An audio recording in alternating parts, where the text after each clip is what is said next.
about what she needed to do, and that it wasn't just fun and games. It was about work and being prepared and, and being dedicated. And she sat there and she said, "Yes, Daddy, yes, I want to do this." So at the age of 9, she started, and she had a manager. And I mean, it's a lot of responsibility, because as jobs come up or interviews, you got to take your kid around. Right. You got to sit there and wait, and if you deal with rejection, or yes, you have to learn how to deal with rejection, and it's very difficult for young people to be able to separate who they are from what they do. And that's one of the things that I teach, is in terms of who you are and what you do, and that it's two different things. You know what I mean? I would suggest people change their children's name so that Richard Lawson, my name, that as I don't go in as Richard Lawson, and then people are critiquing Richard Lawson, the actor, which feels like they're critiquing Richard Lawson, the person. Give them a theatrical name, John Doe. Or the middle name, or some other name, so that the critique falls on John Doe, not Richard Lawson. So psychologically, I can separate who they're judging. You understand? Because it's very painful. Adults have problems with that. So it's a responsibility. But if your kid has talent, you have to find a good school to send them to, so they get the training. It's important, because the expectations of a child on the set are the same as the expectations as an adult. They're professionals. They're expected to perform like professionals. And so training is vital. And in terms of nurturing them, it's vital. In terms of having a vision about what they want to do in their career, even though they're young minds, it's vital, so that they develop a work ethic and a balance in between. My daughter went to school, and I'm so proud of the fact that she was doing Saved by the Bell, and she was going to Buckley. And she worked hard enough that she was able to her grades were good enough that she was accepted into USC.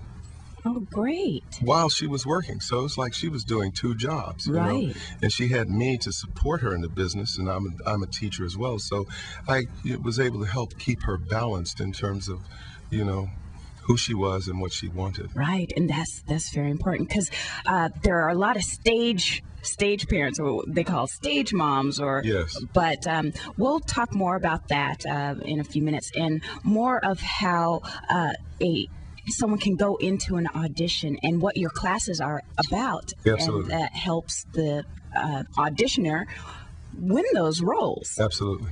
Okay, we will be back in a few minutes with our community calendar and more with Richard Lawson here on Radio Disney 1110 AM.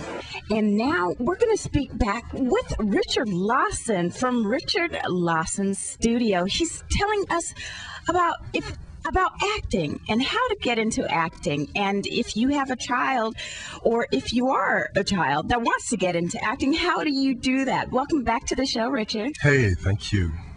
So previously we're talking about your daughter and how she got into it. Yes. How would you suggest mother or father get their child into acting? Well, the first thing is to try to find a place where they can study and learn, and try to find out what to do. They need to take pictures. They need to go to a class and kind of learn the world that they're getting ready to step into.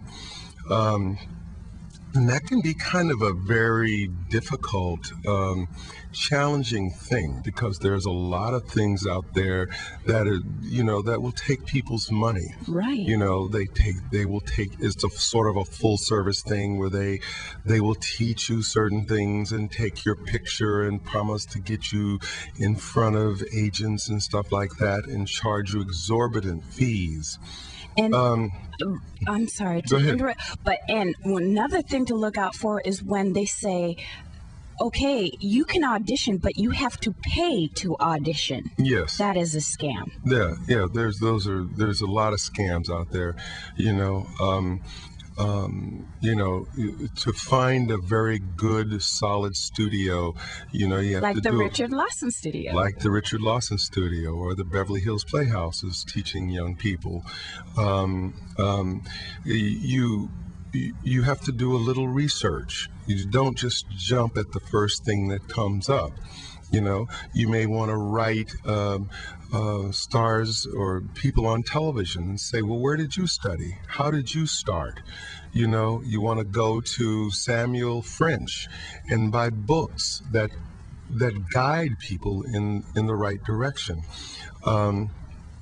And once you find a place that is a very reputable place, that deals with just, for instance, just in terms of study, you will be in a world where people are learning and then will refer you to places that are also reputable places. So, research, it requires a tremendous amount of research. So, what would be the process of your class? Like you call, you come in, What's your phone number? The phone number is 818-793-8767. 818-793-8767. Or they can or richardlawson.net.